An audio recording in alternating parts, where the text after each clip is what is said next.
Assalamualaikum warahmatullahi wabarakatuh. Jumpa lagi bersama saya Adi di channel Ngulik Sejarah. Dan pada video kali ini saya akan kembali lagi membacakan suatu kisah misteri. Kali ini berjudul Tuan Penyembelih Iblis. Cerita kali ini ditulis oleh Manavila. Dan nantinya kalian juga bisa mengunjungi tweet beliau secara langsung ya teman-teman. Yuk, daripada kita penasaran bagaimana sih ceritanya kok Tuan Penyembelih Iblis, mari kita langsung saja menuju ke ceritanya. Perhatikan baik-baik karena ceritanya akan segera saya mulai.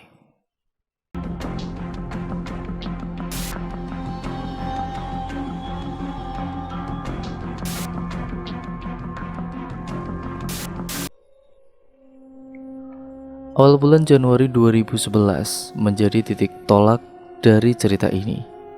Ketika Reno harus berjibaku dengan tugas kuliah yang hampir habis masa deadline-nya. Ketika malam demi malam terpaksa dihabiskan di warnet yang menjadi tempat tumpuan untuk menyelesaikan tugas kuliahnya. Sedikit plagiat yang penting tugas tuntas. Meskipun jarak warnet agak jauh dari rumah, di pusat kota salah satu kabupaten di Jawa Barat yang terkenal dengan nama kota hasil susunya. Malam itu Reno dengan semangatnya menyelesaikan tugas demi sebuah nilai. Reno pun tidak sendiri, ia ditemani Riko, temannya sejak SMA yang kebetulan satu universitas. Riko ini sebenarnya mempunyai kelebihan yang tidak dimiliki banyak orang. Kelebihan itu ialah bisa melihat makhluk-makhluk gaib. Orang bilang dia ini indigo, tapi sebagian orang bilang dia adalah titisan dari simbahnya atau leluhurnya yang konon adalah seorang dukun. Memang anugerah Tuhan yang tidak ternilai harganya, tapi juga terkadang bikin merinding tidak terkira. Di dalam warnet, malam itu warnet cukup ramai, ada yang main game online, browsing artikel, ngerjain tugas, cari-cari artikel, dan bahkan nonton film. Terdengar sayup-sayup lagu dari speaker kecil yang ditaruh di pojok atas ruangan, membuat suasana semakin nyaman. Waktu itu masih menunjukkan pukul 7:30 malam. Seiring bertambahnya malam, satu demi satu pelanggan warnet mulai meninggalkan tempat. Mereka pun harus ngebut cari artikel buat tugas kuliahnya. Sampai tidak terasa sudah jam 12 malam dan tinggal mereka berdua yang ada di warnet tersebut. "Mas, udah jam 12 waktunya tutup," tukur penjaga warnet. "Bentar mas, tinggal dikit," jawab Reno sambil memelas. "Ya sudah mas, saya tinggal cari kopi di warung kopi depan ya, titip warnet," ucap penjaga warnet. "Iya mas," jawab mereka berdua. Penjaga warnet dengan tubuh kecilnya berjalan kontai menahan kantuk keluar dari warnet dan membiarkan mereka berdua yang lagi asik cari artikel. Suasana dalam warnet mulai mencekam, hanya mereka berdua, tidak ada manusia lain. Hembusan angin dari kipas meliuk-liuk menyelimuti seisi ruangan. Sepi, hening, tidak ada suara, bahkan dua speaker yang tadi menemani telah senyap. Merinding, bulu kuduknya mulai merasakan, benar-benar sangat merasakan hati. Seakan-akan ada yang mengawasi mereka berdua. "Rick, suasana kok beda ya? Ada apa ini?" tanya Reno. "Apa? Udah ada apa-apa, tenang aja," timbal Riko. Kriek, kriek, blak, blak. Terdengar samar-samar suara daun pintu kamar mandi di ujung ruangan. Kamar mandi kecil yang sangat kecil terselip di pojokan ruangan. Maklum engsel pintu jarang diberi pelumas dan harus ekstra keras menopang daun pintu kayu itu. Lampu di dalam kamar mandi itu mati, tapi ada bau aneh yang sangat menyeruak. "Rick, orangnya keluar. Baunya amis banget sumpah," ujar Reno sambil sedikit ketakutan. "Apa Ren? Yang ngintip dari kamar mandi? Biarkan, kalau ganggu kita tebas aja," hehehe, jawab Riko sambil menunjuk ke arah kamar mandi.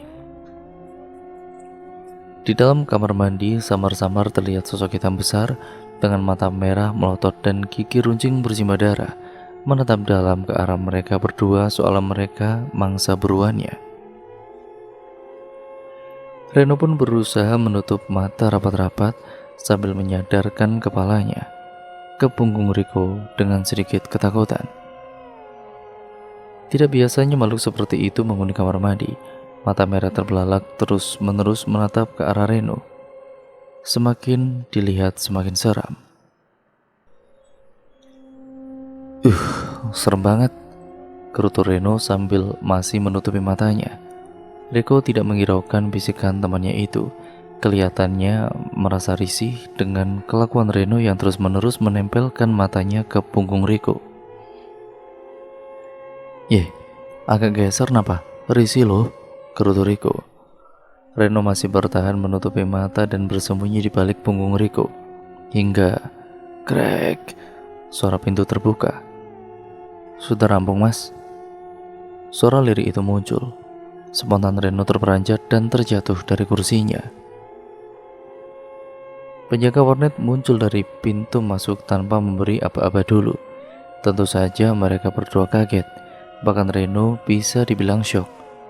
Hingga Reno tidak bisa mengendalikan posisi duduk yang nyaman. Takut, kaget, jengkel, dan gregetan campur jadi satu. Brak! Loh, kenapa, Mas? Kata penjaga warnet sambil berlari kecil mengambil Riko dan Reno. Nggak ada apa-apa, Mas. Tadi sampean, Mas. Aku cuman kaget aja, kata Reno sambil meringis menahan sakit. Begitu aja takut, saut Riko sambil memapa Reno untuk bangun. Iya, Mas, saya udah jam 1:30, waktunya tutup. Besok dilanjut lagi. Mereka buka lagi jam 7 pagi. Maaf ya, jelas penjaga warnet berbadan kurus itu. Mereka pun kemudian bergegas mengambil flash disk dari tas kecil. Reno langsung tancapkan flash disk itu ke CPU dan mengcopy semua artikel dan kerjaan mereka hingga tidak ada satupun yang tertinggal. Kerjaan mereka malam itu cukup penting untuk tugas kuliah dan masa depan mereka. Setelah selesai beres-beres, Reno menghampiri penjaga warnet dan membayar jasa sewa warnet malam itu. Reno sedikit lega karena banyak bahan yang telah mereka kumpulkan. Kemudian mereka langsung keluar dari warnet, meninggalkan penjaga warnet ditemani makhluk penjaga kamar mandi. Semoga demit kamar mandi tidak menghantui yang punya warnet itu. Malam itu sudah menunjukkan pukul 1:30 dini hari. Mereka pun pulang dengan pengendara motor. Malam semakin dingin, sunyi dan hening di setiap sudut tempat. Mereka berdua sangat lelah. Seharian mencari bahan untuk tugas dari kampus di warnet, ingin rasa hati beristirahat sejenak. Rick, ayo ngopi dulu ke pasar, ajak Reno. Ayolah, timbal Riko. Akhirnya mereka pergi menuju ke salah satu pasar yang berada satu jalur dengan arah mereka pulang. Lumayan jauh dari warnet tadi. Riko memacu motor menerobos dinginnya angin yang menusuk tulang dan gelapnya malam. Reno berpegangan erat, menahan dingin dan sedikit takut dengan kejadian di warnet tadi.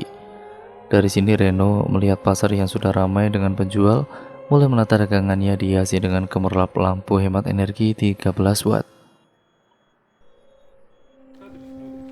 Sesampainya di pasar sudah mulai ramai. Meskipun dinginnya malam masih terasa menusuk tulang.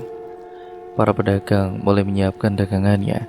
Ada yang menurunkan dagangan dari becak motor. Ada juga yang masih tawar-menawar di sebuah mobil pick-up.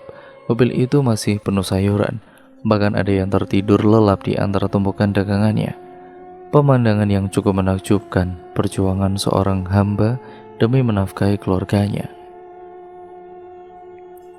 Sejenak Riko menghentikan motor bututnya di depan pasar tradisional sambil kepalanya tengok-tengok kanan kiri melihat situasi.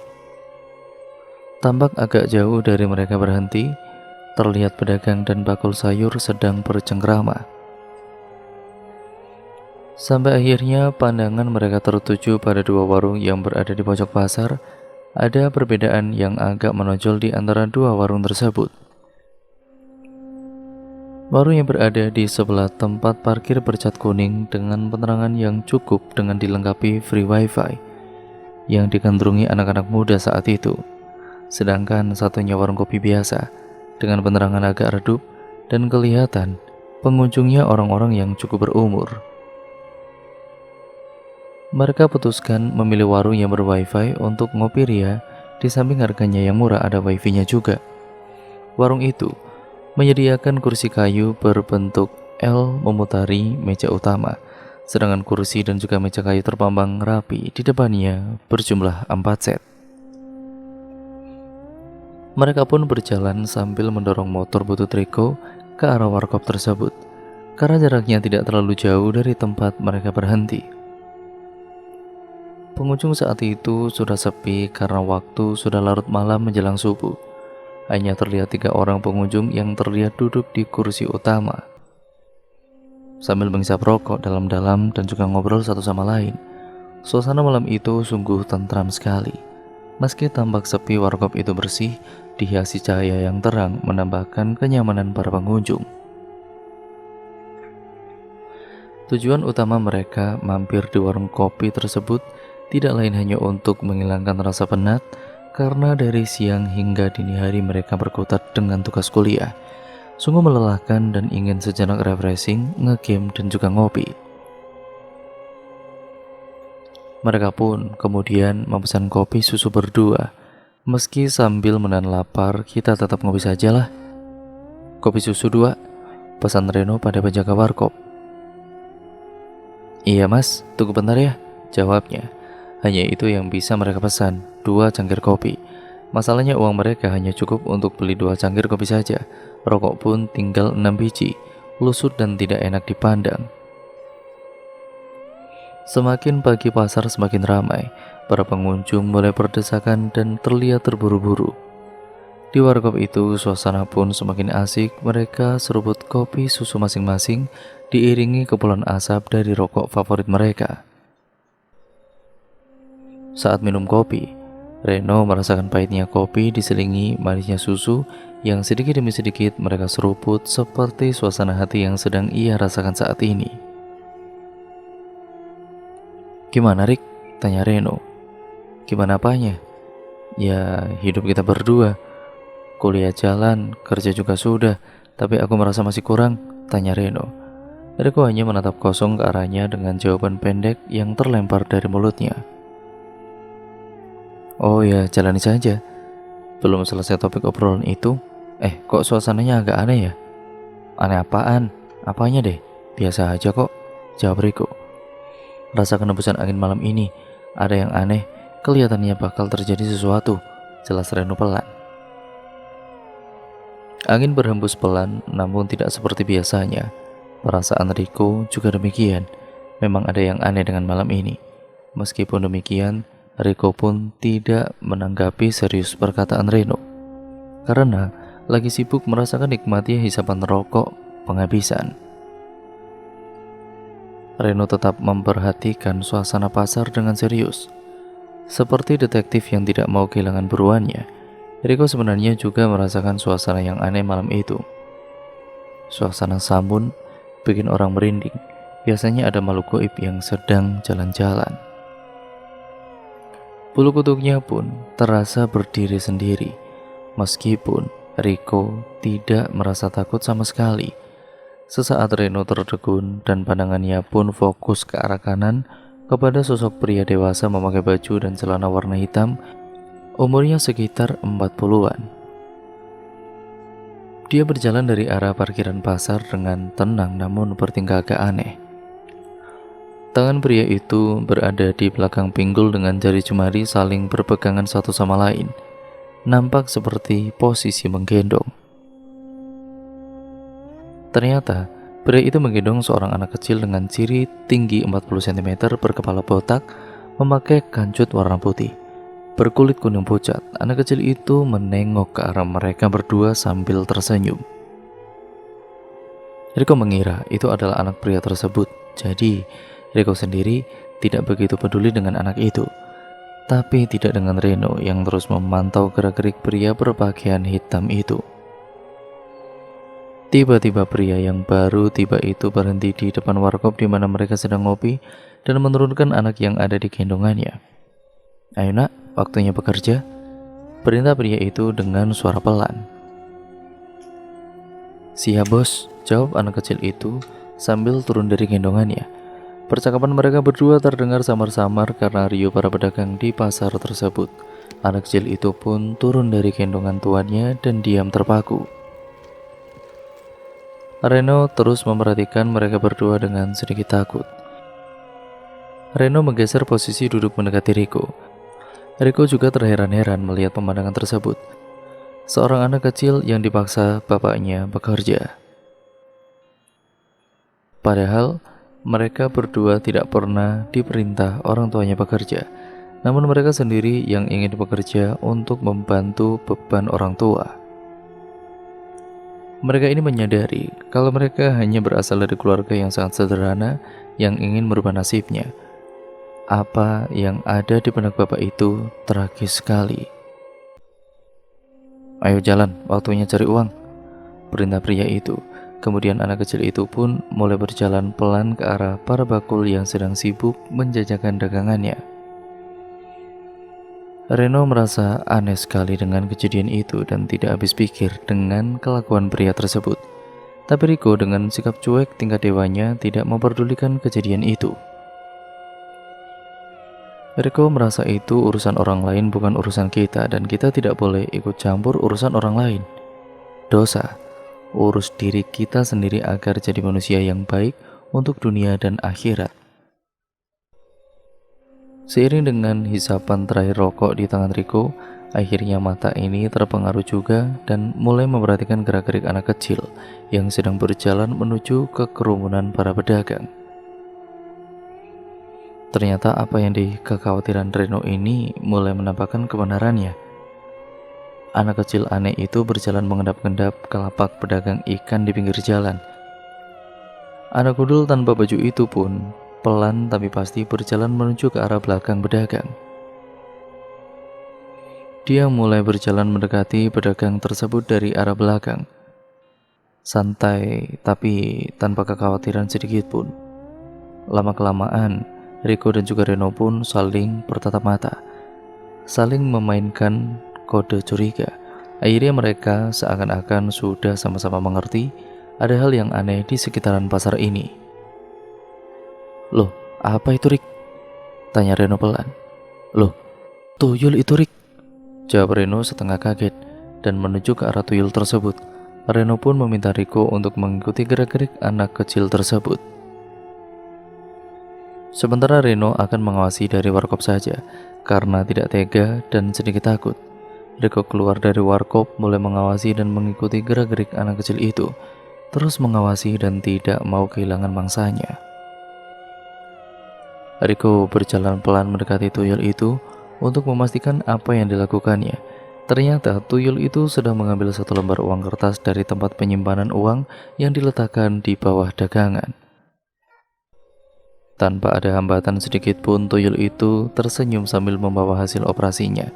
Pedagang ikan yang menjadi korban tidak menaruh curiga sedikit pun terhadap apa yang terjadi pada dirinya.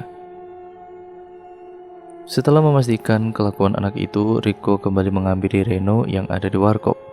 Tuyul itu lagi beroperasi. Dia ambil uangnya pedagang ikan yang di ujung sebelah jalan itu, jelas Riko. "Loh, iya tah?" tanya Reno memastikan. "Gue lihat dengan mata kepalaku sendiri, no. Asli itu tuyul," sahut Riko. Reno pun langsung mengarahkan perhatian ke arah tuyul yang lagi beroperasi. Dia masih berada di dekat pedagang ikan yang jadi korbannya. Memang benar perkataan Riko. Riko pun tidak sabar dengan kejadian itu. Dia meminta Reno untuk tetap duduk di warkop sedangkan Riko akan menangkap tuyul sialan itu. Siapa tahu uang yang dia dapat belum dikasihkan tuannya. "Biar tahu rasa tuh tuyul sama tuannya," kata Riko sambil berjalan ninggalin Reno sendirian. Riko kembali lagi menuju pedagang ikan seakan-akan mau beli ikan. Tidak lama kemudian Reno melihat dari jauh samar-samar Riko beneran menyeret sosok tuyul itu ke tempat mereka. Riko langsung mengikat tuyul itu di samping tempat duduk mereka, tentunya dengan tali goib yang ia miliki. Tali goib tidak kasat mata yang hanya bisa diikatkan kepada makhluk tidak kasat mata. Kalau lo pengen hidup, serain uang tadi atau lo kubakar di sini. Pilih mana? Ancam Riko. Jangan bos, ampun bos, teriak tuyul itu ketakutan. Terlihat dari jauh pemilik tuyul tersebut pun, ia berdiri celingak-celinguk dan jalan mondar-mandir mencari tuyul tersebut. Seketika tahu Reno dan juga Riko, sosok pria itu dengan langkah cepat melarikan diri entah kemana.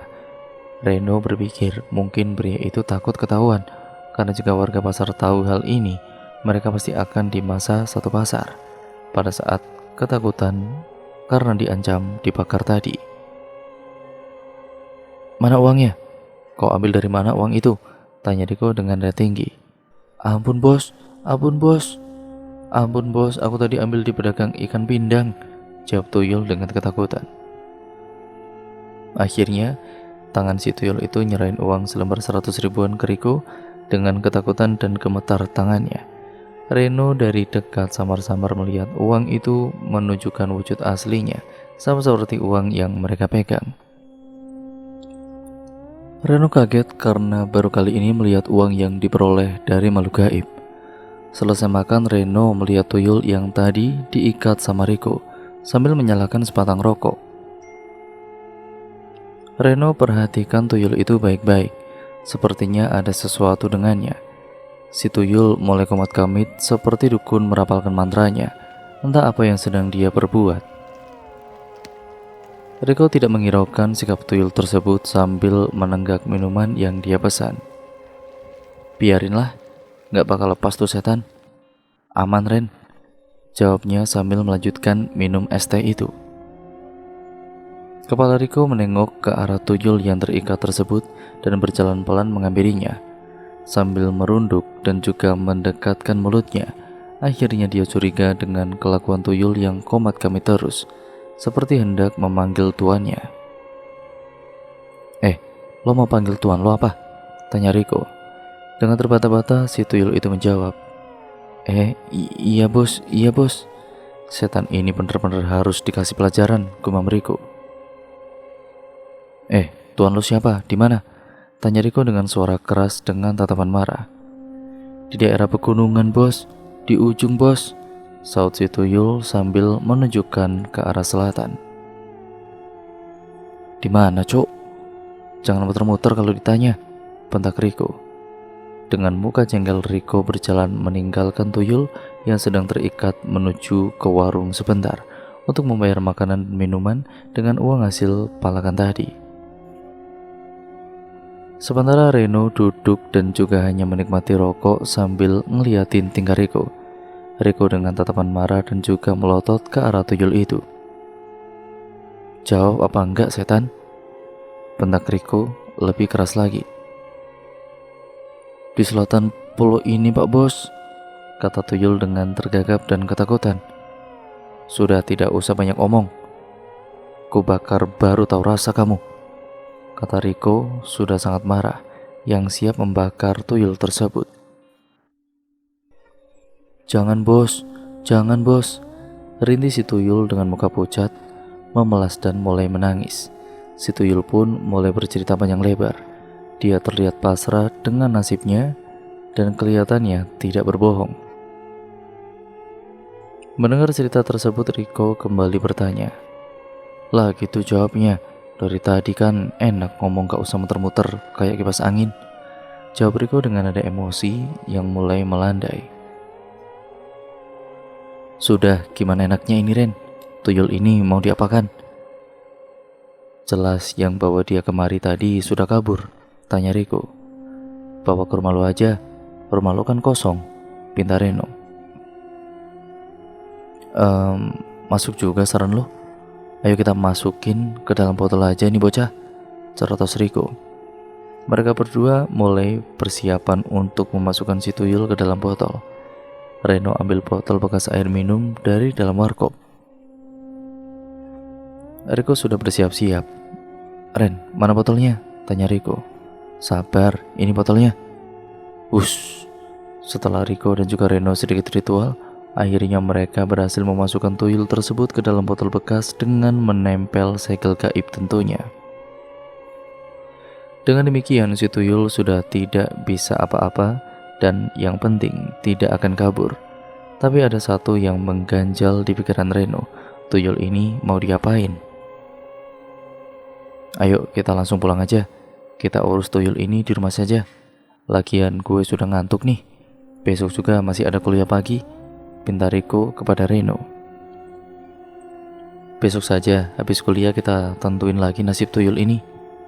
Ya udah, oke kalau gitu. Sekarang pulang ke rumah sendiri-sendiri aja, kata Riko.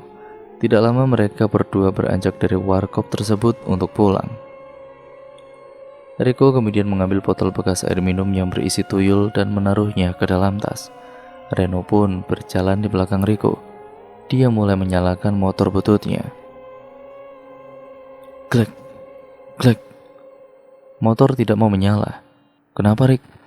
Cowok pasti tuyul kurang ajar ini bikin ulah, saut Riko. Kemudian mengambil botol yang ada di dalam tasnya dan komat-kamit sebentar. Setelah itu motor mulai dinyalakan.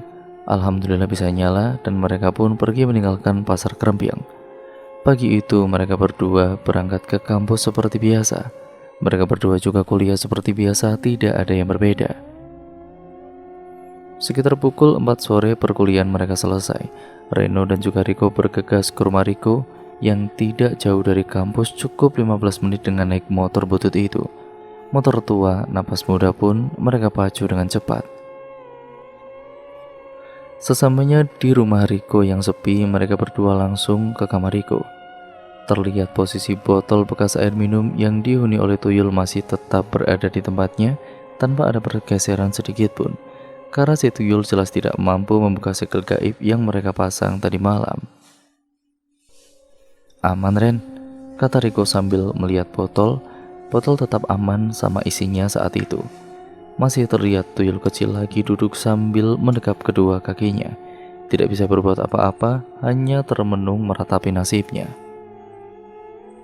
Suasana rumah Riko tidak begitu besar.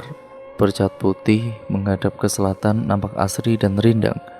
Di rumah itu ada satu kamar utama, 3 kamar tidur, 1 kamar mandi, dan 1 dapur yang persis bersebelahan dengan musola keluarga. Reno pun sebenarnya betah tinggal di situ. Woi, bangun woi, molor mulu, kata Riko sambil tangannya menggoyang-goyangkan botol bekas itu.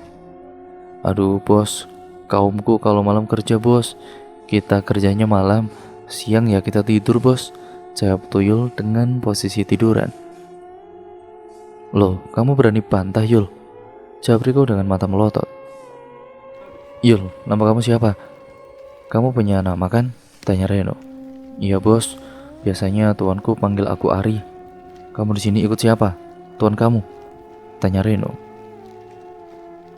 Ikut Pak Tono bos, itu di desa sebelah, jawabnya sambil duduk dengan menundukkan kepala pelontosnya. Setan kayak kamu di sana ada banyak. Banyak bos, macam-macam, jawab tuyul itu. Oh gitu, seberapa banyak? Tanya Reno. Ya ratusan bos, aku sendiri nggak tahu pastinya kalau sekarang, jelas si tuyul. Kalau di tempat asalmu itu banyak juga nggak?